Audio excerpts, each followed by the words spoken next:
तो आज मैं आपको कराऊंगा मोस्ट इंपोर्टेंट क्वेश्चन फिजिक्स के, जो कि आपको बोर्ड एग्जाम 2025 के पेपर में देखने के लिए मिल सकते हैं। ठीक है, तो बच्चे आपके थ्योरी और डेरिवेशन को तो कर लेते हैं, लेकिन बच्चे न्यूमेरिकल से डरते हैं और न्यूमेरिकल पर ध्यान नहीं देते। तो इसलिए मेरा मकसद यह है कि मैं बच्चों को न्यूमेरिकल कराऊं जिनसे वो डरते हैं। और यदि आप मेरी माने तो अगर आप न्यूमेरिकल करके चलोगे हर चैप्टर के, तो आपके फिजिक्स में 70 में 70 कहीं नहीं गए। ठीक है, बिना न्यूमेरिकल के आपके 70 में 70 नहीं आ सकते, या मैं ये कह रहा हूं 60 प्लस नहीं आ सकते, क्योंकि पेपर का बहुत बड़ा पोर्शन न्यूमेरिकल होते हैं। 30-35% या 40% तो न्यूमेरिकल पेपर में आते ही आते हैं। अथवा में आपकी डेरिवेशन भी होती है, तो हम उसे कर लेंगे। पर आप उन प्रश्नों को कर लोगे जिनके अथवा में डेरिवेशन नहीं होती है। कभी कभी पेपर में ऐसा होता है कि न्यूमेरिकल अथवा में न्यूमेरिकल ही आ जाए, या फिर छोटे छोटे 2-2, 3-3 नंबर के न्यूमेरिकल होते हैं, आम के प्रश्न होते हैं, उन्हें आप कैसे करोगे? तो मैं कुछ छोटे छोटे न्यूमेरिकल कराऊंगा और तुमको बड़े बड़े न्यूमेरिकल कराऊंगा 5-5 नंबर के। और मेरा टारगेट है कि मैं आपको मार्क्स तक जब आपका फिजिक्स होगा उससे पहले पहले फिजिक्स के फर्स्ट फिजिक्स और सेकंड फिजिक्स के हर वो न्यूमेरिकल करा दूं जो आपका पेपर में इंपोर्टेंट है, जो आपका पेपर में आया हुआ है। तो शुरू करते हैं। हेलो प्यारे बच्चों, तो स्वागत है आपका हमारे यूट्यूब चैनल VIPLS क्लासेस पर। मैं आपको आज पहला प्रश्न कराता हूं, जो कि आपका है वैद्युत क्षेत्र कूलम वाले चैप्टर से। ठीक है, कूलम के नियम से वैद्युत क्षेत्र आवेश वाले चैप्टर। तो देखो क्या है प्रश्न। दो एक समान आवेश 10 माइक्रो कूलम के 10 सेंटीमीटर दूरी पर रखे हैं, 2.5 परावर्तन वाले माध्यम में रखे हैं। तो दोनों के बीच में लगने वाला विद्युत बल बताओ। तो जब दो आवेशों के बीच में बल पूछे, मुझे पता है सिंपल प्रश्न है, हो जाएगा, कोई दिक्कत नहीं है। मैं आपको सिंपल भी कराऊंगा और हार्ड क्वेश्चन भी कराऊंगा, जो 5 नंबर में आते हैं। ये आपका पेपर में पूछा गया है 2 नंबर में, ज्यादा 2 या 3 नंबर में पूछा गया है ये प्रश्न आपको। तो इसमें क्या है, वैद्युत बल पूछा हुआ है। तो वैद्युत बल दो आवेशों के बीच में पूछे तो आपका आपके पास है आपका कूलम का नियम। कूलम के नियम की सहायता से आप दो आवेशों के बीच में बल निकाल सकते हैं। ठीक है, तो मैं वहां पर लगाता हूं। यहां पर तो पहले मैं लिखूंगा यहां पर मुझे क्या क्या दिया हुआ है। सबसे पहला काम आपको ये करना है, सुनो ध्यान से सुनो मैं क्या कह रहा हूं। सबसे पहला काम आपको न्यूमेरिकल को पढ़ने का ये करना है कि उसमें क्या क्या दिया हुआ है, उसे आप आराम से सतल्ली से लिख लें। ठीक है, तो लिखते हैं। तो दो एक समान आवेश 10 माइक्रो कूलम के। तो यहां पर दो आवेश है, Q1 Q2, दोनों ही 10 माइक्रो कूलम के। तो मैं लिखता हूं Q1 बराबर 10 माइक्रो कूलम, और Q2 है वो भी आपका 10 माइक्रो कूलम है। अच्छा, और क्या दिया है, तो दोनों आवेशों के बीच की दूरी 10 सेंटीमीटर की दूरी पर रखे हुए हैं। तो यहां पर R आपको दी हुई है 10 सेंटीमीटर, और 2.5 परावर्तनांक वाले माध्यम में। तो जिस माध्यम में वो रखे हुए उस माध्यम का परावर्तनांक है 2.5, और परावर्तनांक को किससे व्यक्त करते हैं, K से। तो यहां पर K का जो मान हो जाएगा वो हो जाएगा आपका 2.5। ठीक है, अब यदि आप इनके मान सीधे अगर फॉर्मूले लगाओगे तो आपका 2 या 3 नंबर का सिंपल क्वेश्चन गलत हो जाएगा। तो मैं क्या कह रहा हूं, मेरी बात ध्यान रखना हमेशा, कि जो भी आपके Q1 Q2 R जो भी मान दे रखे हैं उन्हें पहले चेक कर लेंगे वो MKS पद्धति में या फिर SI पद्धति में है कि नहीं है। यानी कि जो आपका माइक्रो कूलम है तो ये कूलम में होना चाहिए, जो आपकी दूरी है सेंटीमीटर की ये मीटर में हो चाहिए। देखो मैं इसलिए बता रहा हूं, ये छोटी छोटी गलतियां हैं, आपका जो आपका न्यूमेरिकल आपको आ रहा है वो गलत हो जाएगा। तो इन छोटी छोटी गलतियों को आपको नहीं करना है, और ये आपको पहले ही सभी मान लिख के सही कर लेने हैं, और जब आपको फॉर्मूले में रखने हैं। ठीक है, तो आप जानते हैं कि एक माइक्रो बराबर होता है 10 की पावर -6। जहां कहीं माइक्रो हुआ है वहां 10 की पावर -6 लिखेंगे। और अगर सेंटीमीटर होता है तो 1 सेंटीमीटर बराबर होता है 10 की पावर -2 मीटर। ये दो मान आप कहीं लिख लें या याद रख लें। ठीक है, ज्यादातर आपको सेंटीमीटर मिलीमीटर को मीटर में चेंज करना होता है, और माइक्रो को 10 की पावर -6 में। तो यह हो जाएगा आपका 10 गुणा 10 की पावर -6 कूलम। ये भी हो जाएगा 10 गुणा 10 की पावर -6 कूलम, और ये हो जाएगा आपका 10 गुणा 10 की पावर -2 मीटर।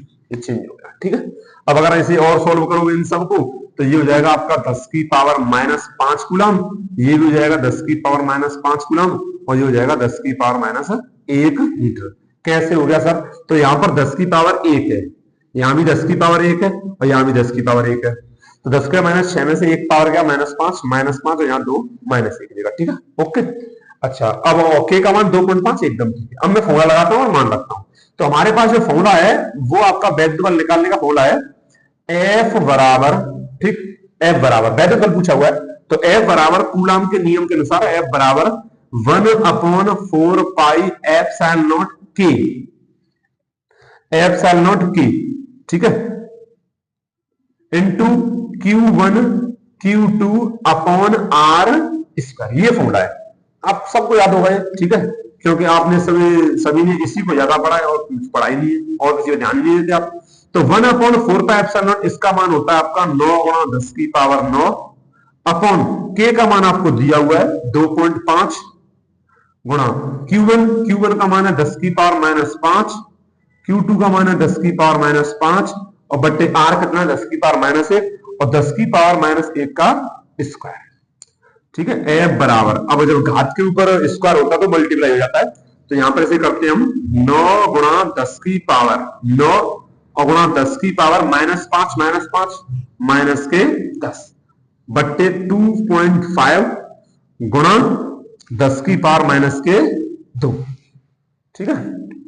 और 10 की पावर -2 को ऊपर ले जाएंगे आप, 10 की पावर +2 हो जाएगा, तो यहां पर बच जाएगा आपका, इधर पॉइंट से हटा के 0 बढ़ा लें, ऐसे 5 से काट लें हम, तो 5 से काटेंगे तो 18 पंजे 90 और ये 5 से 5 पर आपका आ जाएगा F बराबर 18 गुणा 10 की पावर 9 गुणा 10 की पावर -10 गुणा 10 की पावर -2 जो ऊपर जाएगा तो +2 हो जाएगा, ठीक है। मैं बहुत ही हर कैलकुलेशन करके दिखा रहा हूं आपको, ठीक है, क्योंकि आप ऑनलाइन पढ़ रहे हैं तो आप पूछ तो पाएंगे नहीं कि ये कैसे होगा, तो मैं कोई स्टेप छोड़ नहीं जाऊं, हर स्टेप आपको करके दिखा रहा हूं, ठीक है। तो 10 के -2 ऊपर गया तो +2, जब घात नीचे से ऊपर है ऊपर से नीचे जाती है तो उसका चिन्ह बदल जाता है, ठीक है, बट्टे नीचे आ जाएगा आपका 5, ठीक है। अच्छा, F बराबर अब घात सॉल्व करेंगे तो 18 बट्टे हो जाएगा 5 गुणा, घात को करो तो 9 और 2 11, 9 और 2 11, 10 की पावर 11 और 10 की पावर 11 में से 10 की पावर -10 गया तो 10 की पावर 1 बचेगा, मैं कर देता हूं, ठीक है।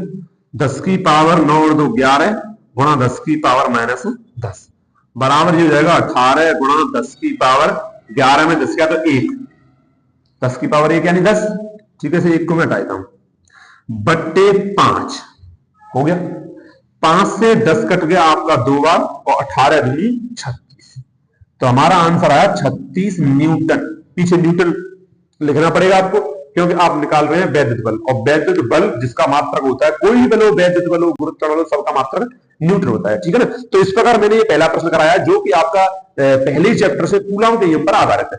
ऐसे ही मैं आपको सिंपल भी प्रश्न कराऊंगा और आपको हार्ड प्रश्न भी कराऊंगा, 5-5 प्रश्न के, ठीक है। तो दूसरा प्रश्न कराता हूं मैं, ठीक है, ओके। आप स्क्रीनशॉट लेना चाहें तो स्क्रीनशॉट ले लें इसका। तो एक और इंपोर्टेंट दूसरा प्रश्न आपका, ये वाला प्रश्न आपका परीक्षा में आया हुआ है 2024 सेट को परीक्षा में आया हुआ प्रश्न, ठीक है ना। अभी जो मैंने कराया वो इंपोर्टेंट है, वो सिंपल था। अब मैं थोड़े अच्छे प्रश्न लेता हूं, ठीक है ना, 2024 के सेट 4 में आया हुआ, आप देख सकते हैं, ठीक है। तो इसमें दिया गया है, पहले मैं पढ़ लेता हूं। तो दिए गए वैद्युत ध्रुव के अक्षीय बिंदु पर वैद्युत क्षेत्रीय तीव्रता ज्ञात करो। नहीं, आपको क्या लगता है कि अक्षीय स्थिति निरक्षीय सिर्फ डेरिवेशन ही आएंगी, न्यूमेरिकल नहीं आएगी? अब मैं तो पढ़ के गया आपका डेरिवेशन और आ गया न्यूमेरिकल, फिर आप क्या करोगे? तो बेटा मैं तुमसे कह रहा हूं कि न्यूमेरिकल इंपोर्टेंट है, उन्हें कर लो, ठीक है। ध्यान से देखो, पेपर में अक्षीय निरक्षीय की डेरिवेशन नहीं है, न्यूमेरिकल है, फिर आप कैसे करोगे? फंस गए ना। तो इसलिए न्यूमेरिकल भी इंपोर्टेंट है, और मैं आपको इस समय न्यूमेरिकल इसलिए करा रहा हूं कि ये अंतिम समय है, ज्यादा समय बचा नहीं है। तो आपने डेरिवेशन थ्योरी बहुत पढ़ी है, हर चैप्टर भी बहुत पढ़ी है, मैं न्यूमेरिकल नहीं की है। आपने ना तो आपके टीचर ने कराए हैं, ना आपने कहीं किए, यूट्यूब चैनलों का आप देख लो, थ्योरियां करा रहे हैं, डेरिवेशन करा रहे हैं, न्यूमेरिकल पर कोई ध्यान नहीं दे रहा, ठीक है। तो मैं न्यूमेरिकल करा रहा हूं, आपको देखो ध्यान से। तो दिए गए वैद्युत ध्रुव में आपको वैद्युत ध्रुव दिया गया है। वैद्युत ध्रुव क्या होता है कि दो आवेश होंगे जो विपरीत प्रकृति के और समान मान के होंगे और कुछ दूरी पर रखे होंगे, तो उसे बोलते हैं आप वैद्युत ध्रुव। तो ये होता है आपका Q1, एक आवेश है, दूसरा आवेश है, ये प्लस का है, ये माइनस का है और समान मान है, ये भी 20 माइक्रोकूलम है और ये भी 20 माइक्रोकूलम है और कुछ दूरी पर है 1 सेंटीमीटर के ध्रुव से, वैद्युत ध्रुव के ध्रुव से, ध्रुव यानी O, इसे केंद्र कहो या ध्रुव हो, ध्रुव से 1 मीटर दूर, यानी यहां से 1 मीटर दूर है। अब पता नहीं इधर है, ऊपर है, नीचे है या इधर है, पर उसने आगे कहा है अक्षीय बिंदु पर। अक्ष का मतलब इसके सामने, इसकी ही अक्ष में, यानी या तो इधर या इधर। तो इधर है आपका 1 मीटर दूरी पर, इधर कोई पी बिंदु है, ये पी बिंदु है। इस पी बिंदु पर आपका पूछा हुआ है वैद्युत क्षेत्र की तीव्रता। तो अक्षीय स्थिति की आपने बहुत बार डेरिवेशन की है, और उसमें वैद्युत क्षेत्र तीव्रता का फॉर्मूला होता है E बराबर 1/4 पाई एप्सिलॉन नॉट के। इस के को मत भूल जाना।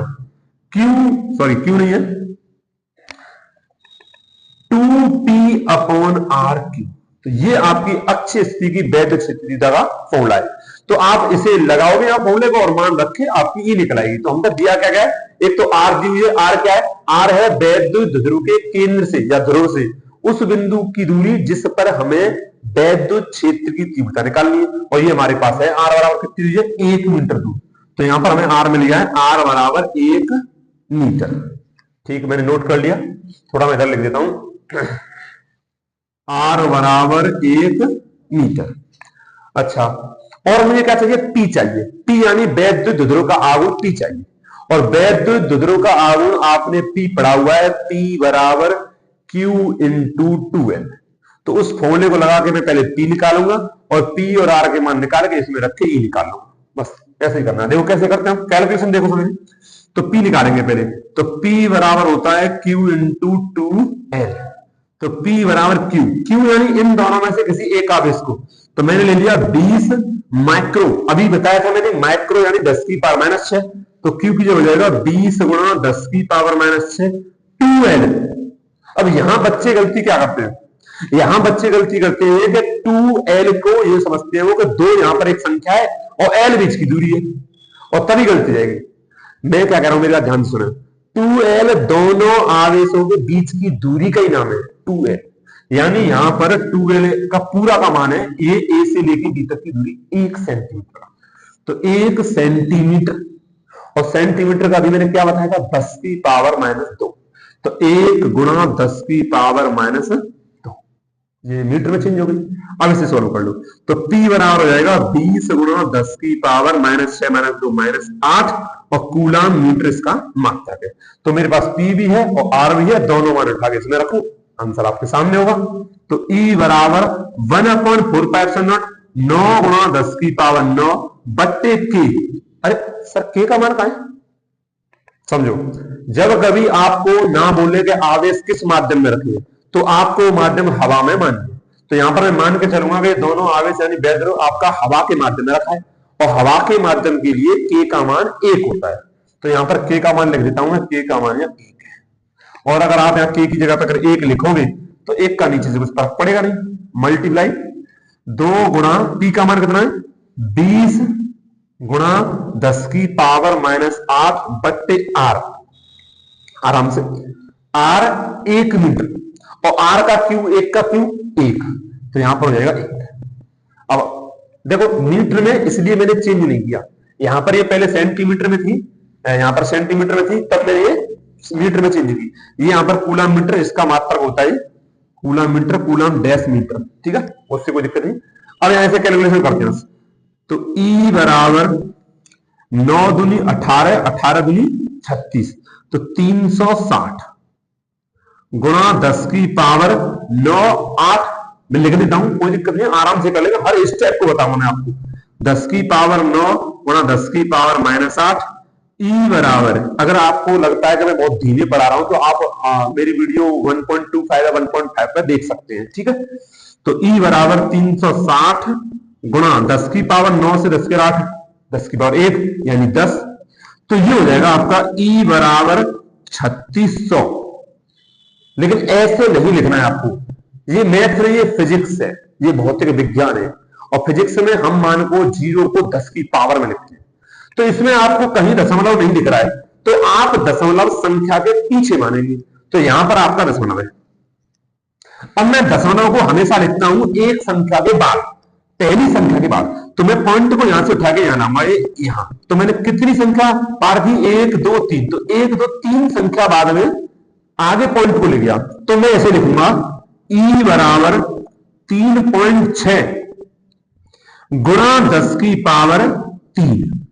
ऐसे अगर मैं दशमलव को आगे ले जाता हूं तो आप 10 की पावर प्लस करोगे, और अगर दशमलव को पीछे लाता हूं तो आप 10 की पावर माइनस करोगे। तो यहां पर E निकलाया, यही नहीं छोड़ना है, मात्रक जरूर लिखना है। तो E बराबर 3.6 न्यूटन प्रति कूलम। एक तो ये मात्रक होता है वैद्युत क्षेत्र का, एक होता है वोल्ट इंटू मीटर, दोनों में से कोई सा भी लिख सकते हो, वोल्ट बट्टे मीटर, सॉरी। तो ई बराबर ये आपका मान आ गया। प्रत्येक सवाल को आप सफाई से करें, जिससे कि एग्जामिनर आपका जो पेपर चेक करे उस वो भी आपको सफाई से अच्छी तरह नंबर दे। ठीक है, आंसर को बढ़िया तरह कोष्टक में बंद करके मात्र लिख के सबके मानचित्र बढ़िया तरह से लिखिए। तो देख लिया ना आपने, अक्षय नक्षय का न्यूमेरिकल आपको तैयार होना चाहिए। तो इसी प्रकार में और भी वीडियो में आपको न्यूमेरिकल कराऊंगा। आज ज्यादा लंबी वीडियो नहीं कर रहा हूं मैं, 20 या आपकी 15-20 मिनट की वीडियो होगी, इसमें 2 ही प्रश्न में कराऊंगा। अगर आपको यदि आपको वीडियो थोड़ी बहुत भी आवश्यक लगती है, आपको लगता है कि सर मेहनत कर रहे हैं हमारे साथ मेहनत कर रहे हैं, तो प्लीज लाइक करें, शेयर करें, कमेंट करें, सब्सक्राइब करें। Thank you.